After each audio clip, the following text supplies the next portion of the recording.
What's up? It's the Cassius Morris Show. Thanks for tuning in for another episode, another exclusive interview here on the podcast.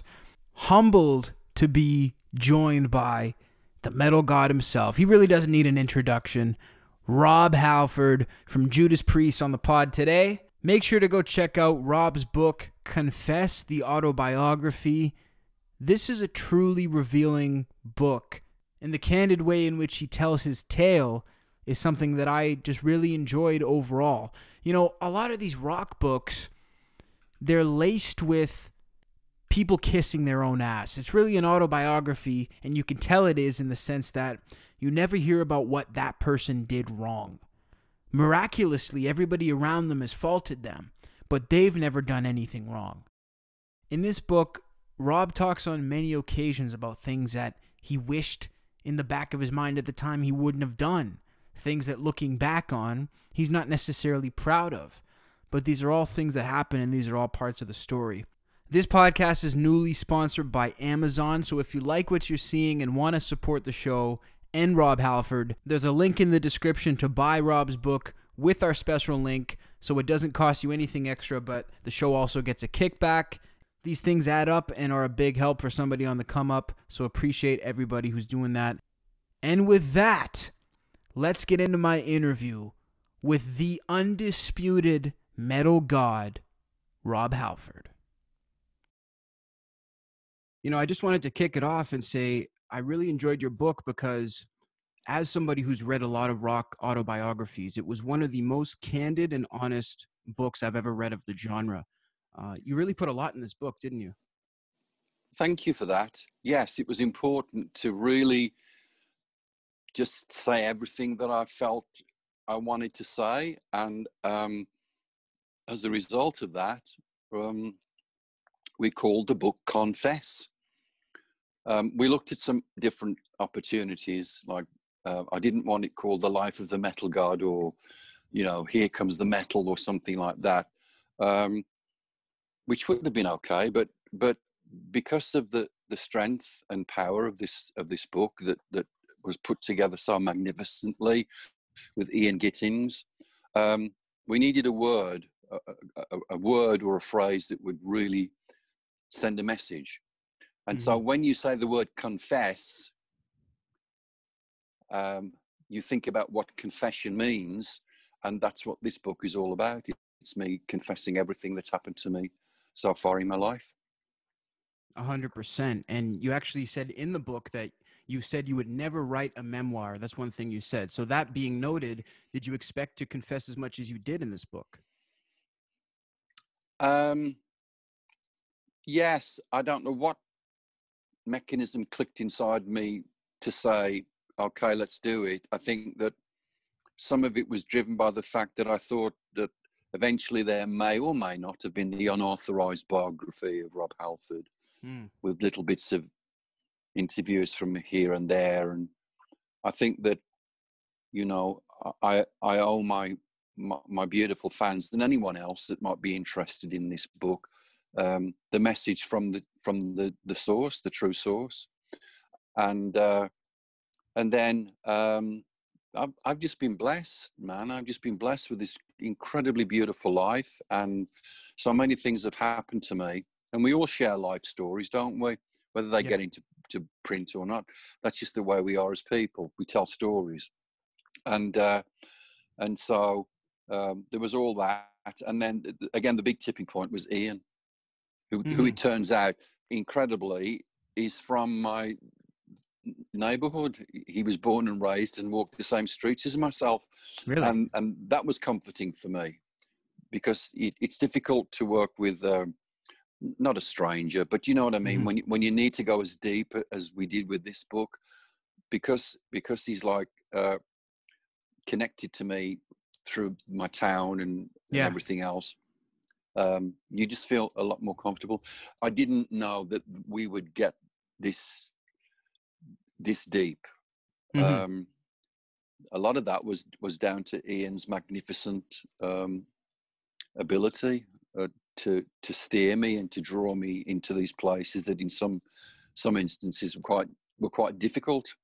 So it's got all of that, Cassius. It's just, you know, it's that book that I'm so pleased to hear you say those wonderful things about Confess. That it's connecting in that way on every emotional level. Yeah, well, 100%. I mean, it really takes you into, it's more than a rock bio. I mean, it really is the story of your life set in such a proper way. And I appreciate that. One of the things I learned about you in your book is that you vowed that you will always and always have written your lyrics sober, with a few exceptions of one or two songs. I'm curious, when you were having such a vicious cycle of addiction, was it hard to say, okay, I'm going to sit down and be sober to write this song and party after? That's a really cool question. Thanks. When I write my lyrics, when I was you know, when I was using drink and drugging, do you know, I rarely use those chemicals for assistance in my writing. Some of my friends do. Some of my friends have to get loose before they write a lyric. But I was always able to go to that place as a lyricist without anything else to find the place that I need to go to. What I will say is that when I became so clean and sober, the clarity of my work and the better understanding of my work and the wider scope that opened up to me in my work became more pronounced. Mm-hmm. I don't think I could have written the words to the big metal opera Nostradamus if I hadn't been in this clean and sober place. Right. And anything else? That's a really cool question, because I'm really proud of some of those songs from my pre-sober days. You know, Yeah, for sure. the Sentinel, Beyond the Realms of Death. Oh God, there's so many. So many. But yeah, but I think that's what happens to so many of us that start this new life. We gain a lot of things. We gain a lot of things as creative people that were cluttered previously. Wow, that's a really interesting point. So it sort of affects the overall body of work rather than select moments, if that's fair. Yes, that is fair. Yeah, Mm-hmm. it's just it's a fascinating story to talk to people that are having almost like this second chance. If Yeah. you're in that creative work, it happens to everybody, but when you have to utilize part of yourself in the creative sense, you there's a vast difference. It's happening, you know, and initially you're not really aware of it until you look at what you've done and you start to feel good about the work that you've made. So it's more in hindsight.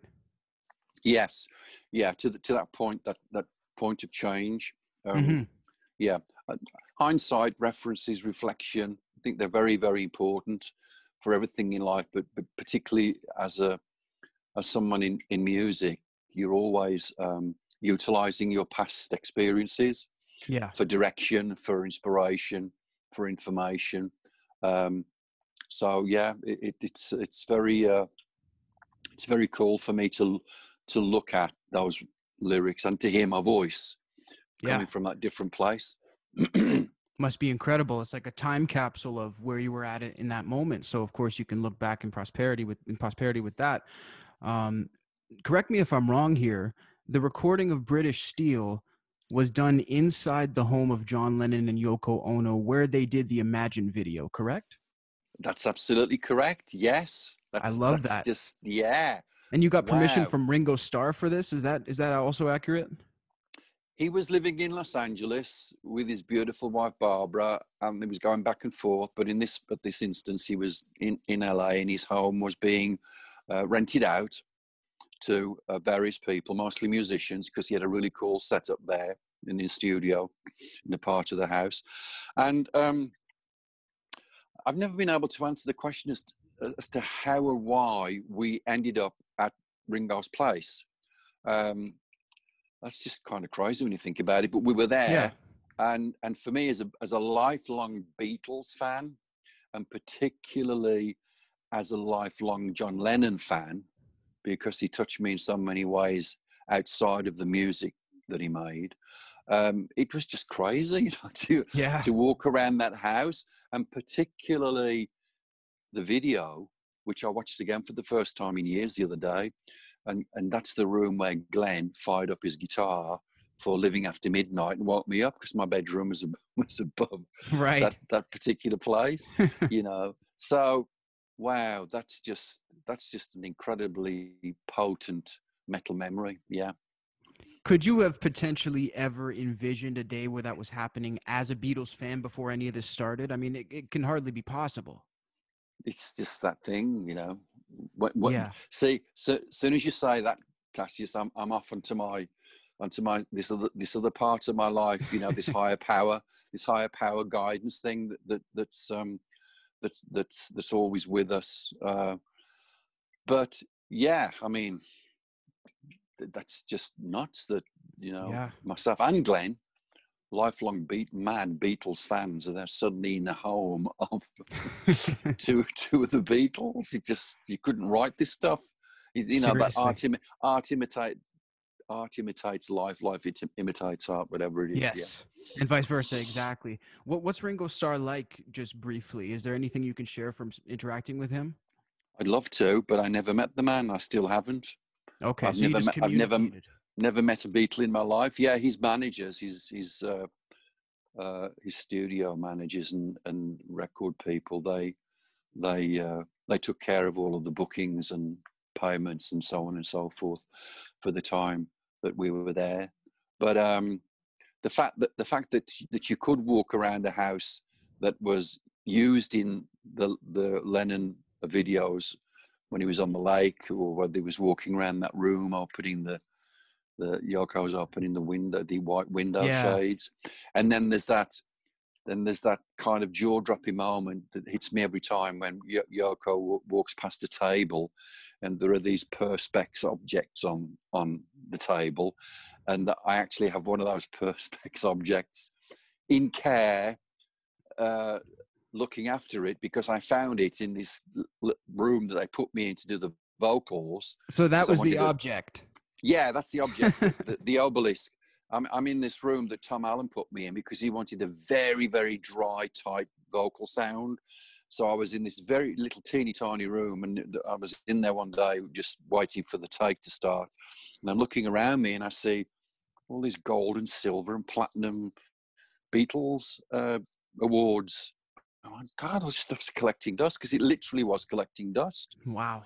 I mean, when you think about the awards that those guys got, hundreds, probably thousands of them, and they didn't, you know, where do you put this stuff? There's too much to put on the walls. There's all this stuff around me, and then I see in the corner there's this perspex obelisk about just over a foot tall or whatever. And I know what it is right away because I've seen that video, imagine, a million times. And I left it there, you know. And then as we came to leave, we finished the sessions, I just took it. I took it because just brought it along. I took it, and I didn't steal it, because in my own perception, that thing was collecting dust, and I wanted to take it to a place where it would be on display, which it is, and it's safe and it's sound, and because a little while after that, the house was sold. Mm-hmm. And I'm sure the movers went in and cleaned a lot of stuff out. Maybe a lot of stuff went into the dumpster. I was just horrified that stuff like that might have ended up in the dumpster. Yeah. So I have that on loan in my possession. On loan. And I've always said, you know, John was 80. John would have celebrated his 80th birthday just recently, Cassius. And in talking about working there at Lennon's and Ringo's place, I've always said, Yoko, if you ever hear me speaking and you want that object back, you know, she knows where to find you. Yes, get your people to contact my people. I always have this kind of a fantasy dream, this kind of bittersweet, where there's a picture of me giving this back to Yoko, and the metal tears are flowing, and I've kept it for you, Yoko, and I'm hoping she's saying, it's okay, Rob, keep it. You know, you've cherished it. It means more to you. But it's like the cutting of a metal ribbon, you know, in a metal sense. Yeah. It is definitely. That's so amazing. I have some questions from the Judas Priest fans because they really were looking forward to interacting with you through this platform. And so I figured we jump right into it while we have the time. Diana C says, you've hinted that you will possibly release a blues album. Is this a work in progress, and when can we expect it? And this would also go for any other solo work you might be working on that's not a blues record.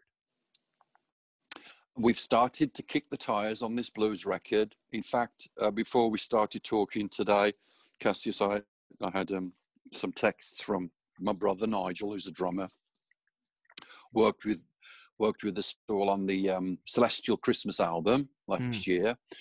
And my nephew Alex, who's the son of Ian Bassgod Hill, the bass player from Priest, he was also on the Christmas album, and their good friend John Blakey on guitar. So the three of them are at my house, and they're just jamming away, putting together these ideas. And much like the Christmas album, I said, guys, you love the blues as much as I do. You just go ahead and formally put all the pieces together, and then we'll make a record. So it has started, and it'll be ready when it's ready. So nice. There's that project, and then of course there is another Priest album on the way, and that'll be ready when it's ready as well. We've already started some great writing sessions at the early part of the year before the pandemic closed everything down. Got some great songs, really, really strong, powerful metal in the vaults ready to go, and eventually when it's safe for us to reunite as a band and start recording, we'll get into that world again. That's incredible. So 2 new projects in the works. I'm very excited for those. Justice Sanford, he wanted to know, do you have any difficulty, or did it take you time to learn how to change your stage costumes so quickly? He adds that he saw you in Halifax, Nova Scotia in the 8th row, and he was absolutely blown away. Thanks for that fun question, because it is a tightrope fun question. I can't do my work without my beautiful Heather. I call her Hellbent for Heather. Hellbent for Heather. She looks after me on the road in all of the clothes that I wear. She keeps them immaculate, and I just love to do that. I just feel that our fans deserve the best show we can give, and one of the fun parts of what we do is that I thought early on that when a song changes from a ballad into like a really fierce, rip your face off thing, like the Painkiller. Yeah. If you can change the visual a little bit, it's just a really cool thing to do. So that's what I do now, and I love it. And Heather keeps that whole thing flowing, continuity, and some of them it's very much like a quick change artist, because I have like literally seconds between the song finishing and the song starting. So it's a little bit, when you see Formula One and the car pulls into the pit, right? And the quick and tune-up. The wheels go on and off in like 2.3 seconds. That's what it's like with Heather. She's waiting for me, and as I come off, I'm taking whatever off, and then she's throwing it back on me, and I slug of water, and I'm back out and do the next song. It's fun. It's great, And but my guy that makes the clothes for me and Priest, Ray Brown. Check out Ray Brown's work. He's looked after us forever. Nice. He's got an Instagram, Ray Brown Fashion. Beautiful people. You can't do anything in life, as you know, Cassius, without a team. No matter what. Good team. You have to have a team. A good team. A good team gets the best out of you. That's for sure. Ray Brown is the man. He's been looking after this band since the 80s. He's a very famous stage clothes designer, and I have a lot of fun. I've got some amazing stuff that we put together for the 50th anniversary that should be happening now, but of course it isn't. It's on hold, and we'll be doing that next year. I go to his place here in Phoenix, and we just spend hours and days just looking through all the stuff that we can possibly utilize, and then coming up with designs and ideas. We share so much in that creative sense. He always has a lot of fun with me, because I have a pretty strong idea of where I want it to go, but I can't do it without Ray. And then, you know, I'll say, I want this. And they go, that's ridiculous. I can't. They sometimes say they can't do it. Yeah, that's not, yeah. Ray never says no, but he steers me into what's doable, you know. Yeah. And so he's a very important part of the Priest world, because if you look at all that Priest stuff from particularly the early 80s when we started to work together, and maybe even a little bit before that, he's been with this band creating our visuals for us for many, many years. Wow. And that's one of the trademark things of Judas Priest, of course. And you mentioned in the book that you were sort of put off by the fact that people assumed, due to your sexuality, that you were into leather in your personal life. And that is not a reflection, your stage clothing is not a reflection of your personal life. Is there anything you can comment about that? And are there any other misconceptions about you that you've potentially faced? Well, I think that's a pretty cool one, that I'm always happy to talk about. The fact is that if you look at the very early visuals of Priest, we look nothing like the band that you saw when we were, you know, getting to a different level. And like a lot of bands, from your early days, you either nail the idea of your look, or your physical look develops with the way your music develops and advances. So I forget the exact time. It was maybe around Killing Machine, Hellbent for Leather album, where this whole connection to a look that was as strong and as powerful and as potent as the music started to take place. Started off with a simple biker jacket and then some leather pants. And then it just began to get a little bit more adventurous and a little bit more elaborate. And it was really making a statement, because now you're looking like the music sounds, you know. Yeah. So there was that. And then later on, because this whole incredible journey of your identity as a person comes into play. And there was the suggestion that the reason that I dressed and looked that way was a part of my sexuality, and it never was, and it never will be.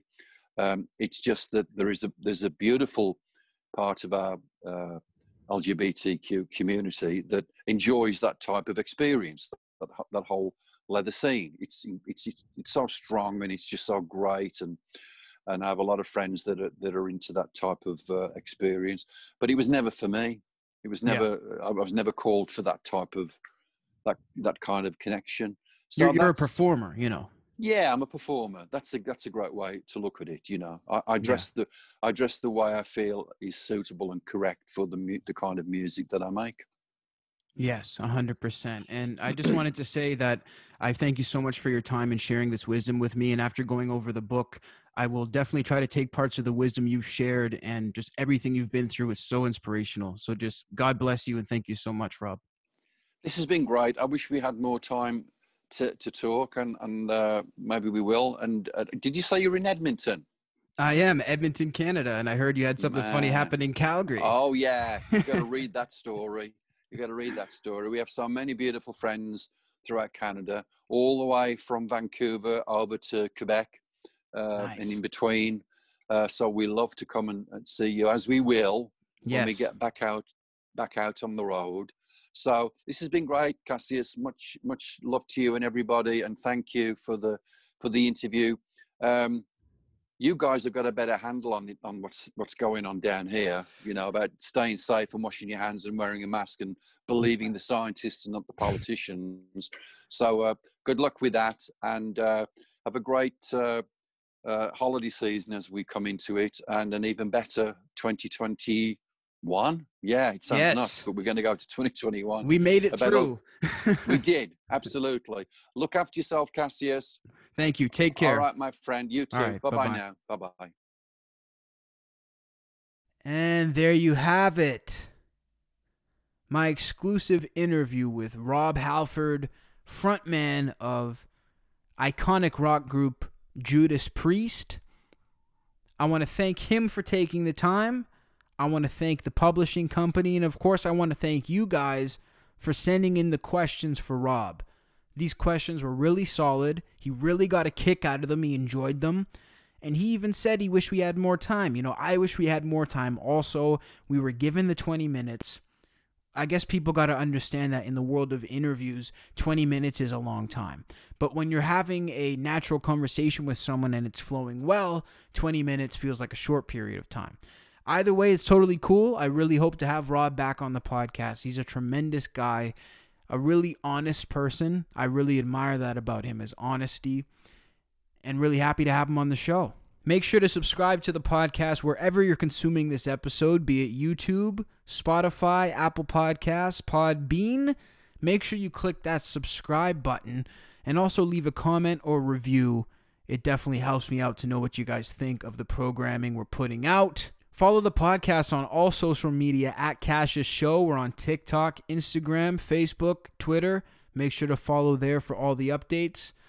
The Cassius Morris Clips channel is live on YouTube, so look up Cassius Clips for all exclusive clips from past and present episodes of the podcast. There's a lot of stuff people might have missed, a lot of stuff we're trying to reach new people with, so we're going to put all that up there on the second YouTube channel.